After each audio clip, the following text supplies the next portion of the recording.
જય શ્રી કૃષ્ણ, રાધે રાધે. મારી યુટ્યુબ ચેનલમાં તમારું હાર્દિક સ્વાગત છે.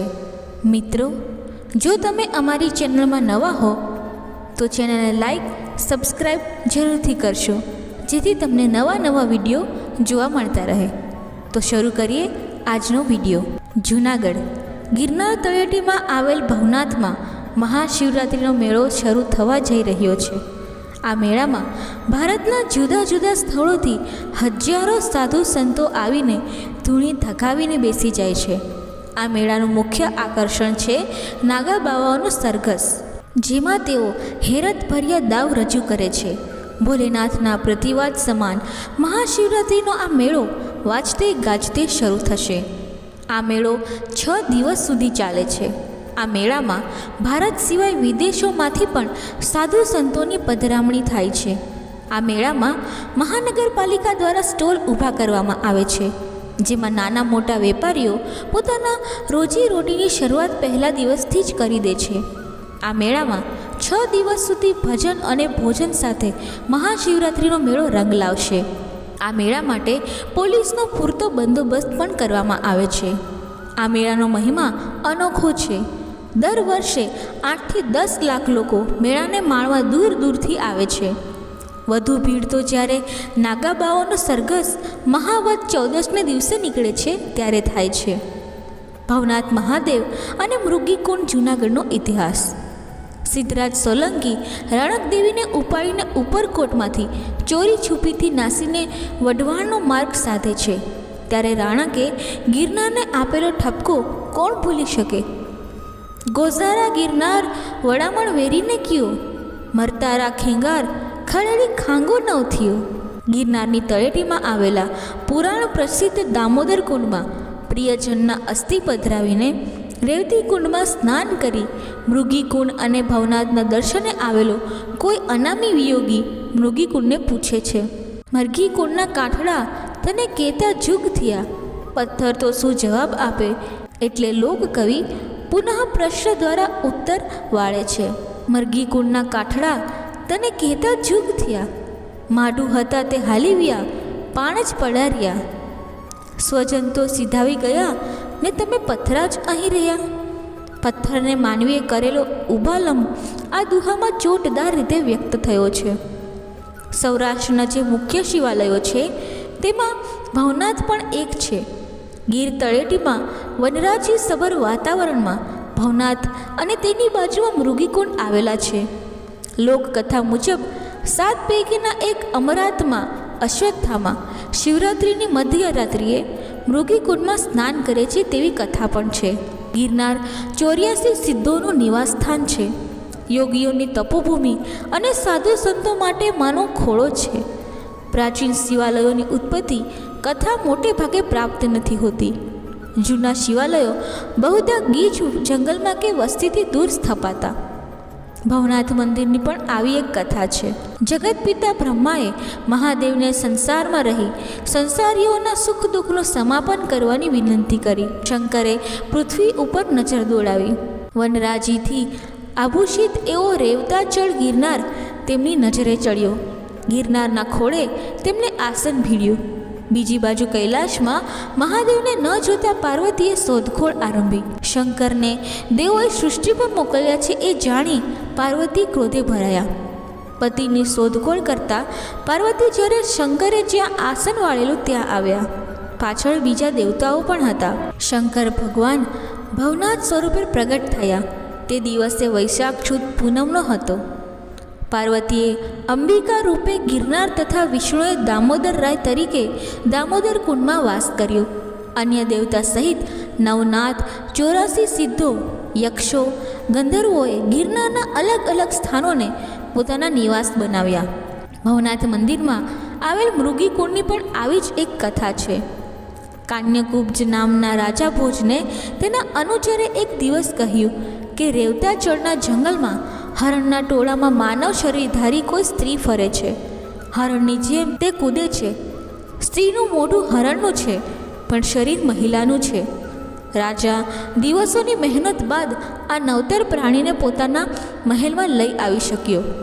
પંડિતોને તેનો ભેદ ઉકેલવાની વિનંતી કરી. વિદ્વાનો કોઈ માર્ગ શોધી ન શકતા કુરુક્ષેત્રમાં તપ કરતા ઉદ્ધરવ્રેતા નામના ઋષિ પાસે રાજા ભોજ ગયા. ઉદ્ધરવ્રેતાએ મૃગમખીને માનવીની વાચા આપી. ગયા ભાવમાં ભોજ સિંહ હતો અને મૃગમુખી મૃગલી હતી. સિંહે મૃગલીનો શિકાર કર્યો ત્યારે ભાગવા જતાં વાંસની ઝાડીમાં તેનું મસ્તક અટવાઈ ગયું. બાકીનું શરીર સવર્ણરેખા નદીમાં પડ્યું હતું. નદીના પવિત્ર પાણીમાં પડવાથી તે માનવ જન્મ પામી, પરંતુ મોઢું ઝાડીમાં હોવાથી મુખ હરણીનું રહ્યું. ઉદ્ધરવ્રેતાના આદેશ પ્રમાણે તપાસ કરાવતા ઝાડીમાંથી હરણીની ખોપડી મળી આવી. તે સુવર્ણરેખા નદીના જળમાં પધરાવી. મૃગમુખીનું શરીર સમગ્ર માનવનું બન્યું. ભોજે વિદ્વાનોના આશીર્વાદ લઈ તેમની સાથે લગ્ન કર્યા. પત્નીનું સૂચન માની રેવતાચળની તળેટીમાં ભોજે એક કુંડ બનાવ્યો. તે કુંડ એટલે મૃગીકુંડ. બંને કથા લોકાધારિત છે, પણ ભવનાથનો મહિમા તેમાંથી જોઈ શકાય છે. શિવરાત્રિની રાતે જટાધારી ભભૂતધારી સાધુઓનો સરઘસ નીકળે છે. તલવાર, ત્રિશૂલ, ચીપિયા, ભાલાના અવનવી કરતબો કરતા સાધુઓ રાત્રે 12 વાગે ભવનાથ મંદિરમાં પ્રવેશે છે. હર હર મહાદેવના ગગનભેદી નાદ સાથે મૃગીકુંડમાં સ્નાન કરી ભવનાથની પૂજા કરે છે. શંકર ભગવાનના ભજન. કારતક સુદ એકાદશીથી પૂનમ સુધી ગિરનારની પરિક્રમાનું વિશેષ મહત્ત્વ છે. હજારો લોકો ઠંડીની પરવા કર્યા વિના તેમાં સામેલ થાય છે. એકાદશીના દિવસે દામોદર કુંડ અને મૃગીકુંડમાં સ્નાન કરી ભગવાન દુધેશ્વરના દર્શન કરવામાં આવે છે. બારસના દિવસે ઝીણા બાવાની મઢી સુધી યાત્રા થાય છે. તેરસને દિવસે સૂર્યકુંડ તથા સરકડીયા હનુમાન. 14ને દિવસે માડવેલથી ઉપડી ગિરનારની પૂર્વ થઈ બોરદેવીમાં પડાવ નખાય છે. અહીં બોરડી નીચે માતાજીનું સ્થાપન થાય છે. આજુબાજુ બોરડીનું વન અને તાતણીઓ ધૂનો છે. કાર્તિકી પૂર્ણિમાએ બોરદેવીથી નીકળી પાછા ભવનાથ અવાય છે. સમગ્ર પરિક્રમા 40 કિલોમીટરની છે. પરિક્રમા દરમિયાન કુદરતી રીતે જ જંગલના ઝેરી જીવજંતુ કે હિંસક પ્રાણીઓનો ભય રહેતો નથી. વળી અહીંનો મહાશિવરાત્રિનો મેળો ખૂબ જ પ્રસિદ્ધ છે. મેળાના દિવસે 500 કરતાં પણ વધારે સાધુની રાવટીઓ અને પડાવા તૈયાર થાય છે. દરેક જ્ઞાતિની વાડીઓ અને ધર્મશાળાઓ માણસોથી ભરાઈ જાય છે. શિવરાત્રિની રાત્રે 10 વાગ્યાના અરસામાં ભવનાથ મંદિરની પાછળ આવેલા જૂના દશનામી પંથ અખાડા ખાતેથી સાધુઓનું સરઘસ નીકળે છે. નાગા બાવાનું આ સરઘસ 6 દિવસના મેળાની ચરમસીમા છે. સરઘસમાં પ્રથમ પંચદશનામી અખાડાની પાલખી ગુરુ દત્તાત્રેયની હોય છે. ત્યારબાદ અભાવ અખાડાની ગાદીપતિની પાલખી અને અગ્નિ અખાડાની ગાયત્રીજીની પાલખી સાથે આખા વિસ્તારમાં સરઘસ ફરે છે. નાગા સાધુઓના તલવાર, ભાલા, પટ્ટાબાજીના અને લાકડીના હેરતભર્યા ખેલ જોવા લોકો થોકે થોકે ઉમટે છે. જૂનાગઢના મહાશિવરાત્રિ મેળાનું મુખ્ય આકર્ષણ અને સાધુ સમાજના સૈનિક ગણાતા દિગંબર સાધુઓ વિવિધ પ્રકારના પરંપરાગત હથિયારો ચલાવવામાં નિપુણ હોય છે. આજે પણ અહીંના અખાડાઓમાં પરંપરાગત હથિયારોનો મોટો સંગ્રહ જોવા મળે છે. હવે ભલે યુદ્ધ ન થતા હોય, પરંતુ જૂનાગઢમાં મહાશિવરાત્રિના દિવસે નીકળતા સરઘસમાં નાગા સાધુઓ આ હથિયારો સાથે ભાગ લે છે અને વિવિધ કરતબ બતાવે છે. સંત વેલનાથ બાપુનો ઇતિહાસ. દિગંબર સાધુઓ કે નાદા સાધુઓના પંથની શરૂઆત ધર્મની રક્ષા માટે થઈ હતી. તે વાત થોડા ઘણા અંશે જાણીતી છે. આ સાધુઓના અખાડામાં આજે પણ વિવિધ પ્રકારના પરંપરાગત હથિયારો જોવા મળે છે. આ હથિયારોમાં તલવાર, ભાલા, બરછી, જમૈયા, ફરસી, ત્રિશૂલ અને પટ્ટાનો સમાવેશ થાય છે. આજથી જૂનાગઢમાં મહાશિવરાત્રિનો મેળો શરૂ થશે, જેમાં દેશના વિવિધ સાધુ સંપ્રદાયના સાધુઓ અને દિગંબર સાધુઓ આવશે. મહાશિવરાત્રિના દિવસે નીકળતા સરઘસ કે રવેડીમાં આ હથિયારોના વિવિધ દાવ અને કરતબ પણ દેખાડવામાં આવે છે. આ હથિયારોને દિગંબર સાધુઓ પવિત્ર માનતા હોવાથી હથિયારો જમીનને સ્પર્શ ન કરે તેનું ખાસ ધ્યાન રાખવામાં આવે છે. હાલ તો લડાઈ કે યુદ્ધ થતા ન હોવાથી આ હથિયારોનો ઉપયોગ નથી કરવામાં આવતો, પરંતુ પરંપરાના ભાગરૂપે હથિયારોનો ઉપયોગ કરવાની તાલીમ દરેક નાગા સાધુને આપવામાં આવે છે. લોકકથાઓ અને ઇતિહાસમાં જેનો ઉલ્લેખ છે તે જમૈયા નામનું હથિયાર ચલાવવામાં આ સાધુઓ કુશળ હોય છે. આ ઉપરાંત વિવિધ પ્રકારની ફરસી અને ત્રિશૂલનો કેવી રીતે ઉપયોગ કરવો તેની તાલીમ પણ સાધુઓને આપવામાં આવે છે. જૂનાગઢમાં આવેલા વિવિધ અખાડાઓમાં આ હથિયારોનો મોટો સંગ્રહ જોઈ શકાય છે. શિરોહી, ખુરાસણ ડાબસા, ખુરાસણ કલમવાડી, લાલુવાઈ, સુલેમાની, વટણી અને કલમી જેવી લગભગ 10 તલવારો આ સંગ્રહમાં જોવા મળે છે. અને તેનો ઉપયોગ કેવી રીતે કરવો તેની જાણ પણ સાધુઓને હોય છે. હથેળીમાં ઊભી રહી શકે તેવી તલવારને સૌથી ઊંચા સ્તરની તલવાર માનવામાં આવે છે. અખાડાના આ હથિયારો વઢાણા નામનો એક સમુદાય તૈયાર કરે છે. વઢાણા સમુદાયની બહુલક વસ્તી સુરેન્દ્રનગર જિલ્લાના ચોટીલા આસપાસના વિસ્તારોમાં જોવા મળે છે. જોકે આ જ્ઞાતિની થોડી ઘણી વસ્તી કચ્છ અને જૂનાગઢમાં પણ જોવા મળે છે. આ સાધુઓના મુખ્ય 13 અખાડાઓ છે. સાધુઓ તેમના અખાડા અને સંપ્રદાય પ્રમાણે તિલક કરે છે. આ તિલકના આધારે સાધુઓ એકબીજાને ઓળખે છે. એક સમયે નાગા સાધુઓ રજવાડાઓ તરફથી લડાઈઓ પણ લડતા હતા. આઝાદી બાદ પણ સાધુઓ વિરુદ્ધ કોઈ બળનો પ્રયોગ થાય તો આ સાધુઓ મરણિયા થઈને લડતા હતા.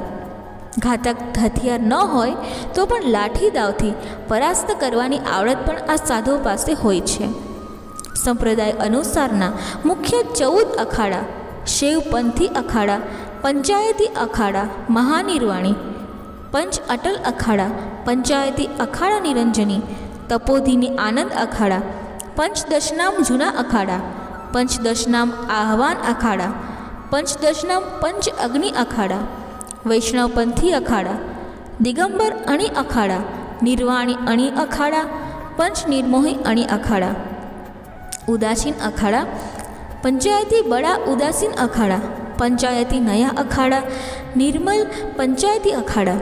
ઉલ્લેખનીય છે કે ગિરનારની તળેટીમાં વિવિધ પંથના સાધુઓના 6 અખાડા છે. અખાડા એટલે કે જે તે પંથના સાધુઓની જગ્યા. ભવનાથ તળેટીમાં શિવશંભુ પંથ દશનામ અખાડા, શિવશંભુ પંથ દશનામ આહવાન અખાડા, નિરંજન અખાડા, અટલ અખાડા અને ઉદાસી અખાડા અસ્તિત્વ ધરાવે છે.